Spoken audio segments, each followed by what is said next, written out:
সাবধান সাবধান সাবধান। দেখছেন, এরকম আমাদের দেশে রাস্তাঘাটে অনেক এরকম ম্যানহোল বা গর্ত থাকে। আপনি রাস্তার মধ্যে হাঁটার সময় অনেক সাবধানে চলবেন। দেখছেন, একটা মা এবং বাচ্চা যে পড়ে গেল। তো আপনার আশেপাশে কেউ যদি থাকে তাহলে আপনাকে এসে বাঁচাবে, নাহলে আপনাকে কে এখান থেকে উঠাবে। কারণ এই ম্যানহোলগুলো, এই গর্তগুলো অনেক গভীরে হয়। তা আপনারা সাবধান রাস্তাঘাটে চলার পথে, বিশেষ করে সন্ধ্যার পরে অনেক সাবধান। আর আপনাদেরকে আমি বলতেছি, এইভাবে এরকম ম্যানহোল বা গর্ত দেখলে একটা লম্বা লাঠি দিয়ে একটা লাল কাপড় দিবেন, না হলে একটা লম্বা গাছ দিবেন।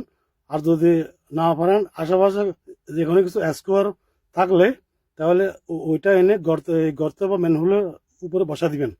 কারণ এটা অনেক জরুরি। এই কাজটা করার পরে আপনি অনেক নেকি বা সওয়াব পাবেন। আপনারা সবাই সাবধান হয়ে যান এরকম গর্ত বা ম্যানহোল থেকে। তো এই ভিডিওটা আপনার যদি ভালো লাগে আপনি অবশ্যই শেয়ার করবেন। কারণ আপনার শেয়ার দ্বারা আরেকজন লোক যদি বেঁচে যায় তাহলে আপনিও সব পাবেন, আমিও সব পাবো। তো ওকে, ধন্যবাদ। আমার জন্য দোয়া করবেন। ওকে, আসসালামু আলাইকুম রহমতুল্লাহি ওয়া বারাকাতুহু।